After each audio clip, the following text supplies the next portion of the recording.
What is going on, everybody? Welcome back. MTG here with another episode. If you're new to the channel, hi there. So Android 11 is now official, and if you have a Pixel device, specifically Pixel 2 or newer, you can download the update to your phone now. I here have the Pixel 4a running Android 11. Yeah, there's no dessert names or anything like that, but Android 11, that's the name. It's not the beta or anything else like that. It's the official stable update. I'm not going to dive into all of the small things that Google has changed up for Android 11, but more of the regular, noticeable changes. Android 11 may look and feel very similar to Android 10, and that's okay. Android is a very mature operating system, and I don't really think we need to have an overhaul every single year. Anyway, without further delay, let's dive right in.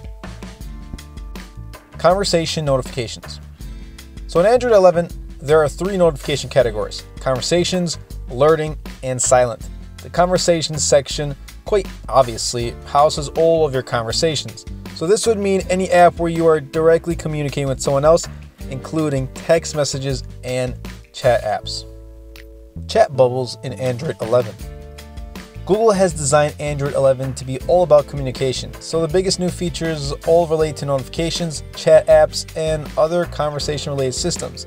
And that is pretty much the theme around Android 11. Android 11 screen recorder. Let me start with this. So finally, a native screen recorder in Android 11. It's simple, intuitive. I mean, thank you, Google, for finally adding this feature. Notification history. We've all done it, and I actually did it yesterday too. A notification came through and I just swiped it away. And later on I thought about it. Hey, I probably shouldn't have done that. But by then it was too late. The notification was gone. But that's not happening in Android 11 anymore. New feature gives you the option of saving every single notification that landed on your phone over the past 24 hours. Media controls. So media controls in Android 11 pretty much sit in the quick settings area, which is a welcoming change, at least for me. It is not considered a notification anymore like it was before, and it kind of cleans up the clutter as well. Power menu.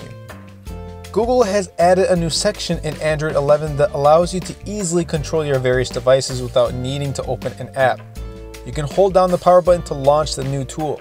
At the top, you'll find the usual power features like turning off and everything like that, but underneath, you'll see a couple more options. There's a Google Pay option as well as a bunch of buttons connected to your various smart home products.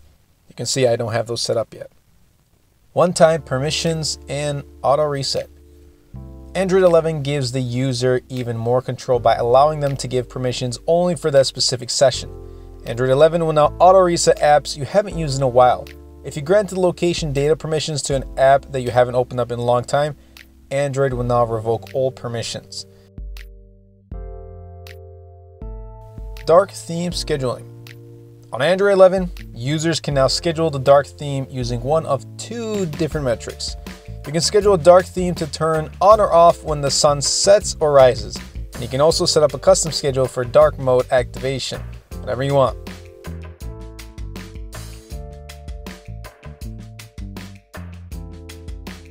App suggestions. This feature is actually really cool, but it only works on Pixel phones, at least for now. Before I do continue, I said it was cool, but I personally turned it off because after a while, it kind of annoyed me. Like, the feature itself is cool, but I just couldn't warm up to it. Anyway, Android will use various factors to determine which 5 apps it thinks should be in your dock at any given time of the day. Those apps will constantly change, which is why I personally turned it off. And don't get me wrong, it's a cool feature, but I don't know, I'm not a fan of it. App pinning to the share sheet. Android 11 lets you pin apps to your share sheet in order to easily access them whenever you want to share something. And that pretty much wraps up this video. I hope you guys did enjoy, and if you own a Pixel device, make sure you check out Android 11. Like I said before, Android 11 is going to be available from any Pixel device from Pixel 2 to newer. So anything like a Pixel 3, 4, 4, whatever it is, those will all receive Android 11. Oh, and when the Pixel 4a 5G and the Pixel 5 come out later in the fall, they too will be running the latest version of Android 11 out of the box. Stay tuned to the channel and subscribe if you haven't already. I'll be keeping you guys updated when other devices I have on hand, like the Samsung Galaxy S10e and the OnePlus 7 Pro, receive Android 11 as well. Anyway, everybody, I hope you guys did enjoy this video. If you did, be sure to Superman that like button, comment down below, because with the more interactions we get on this video, not only helps the video and the channel, but also pushes the video out to more viewers. And best of all, Superman that subscribe button. Until next time, everybody, and until next video, this is MTG.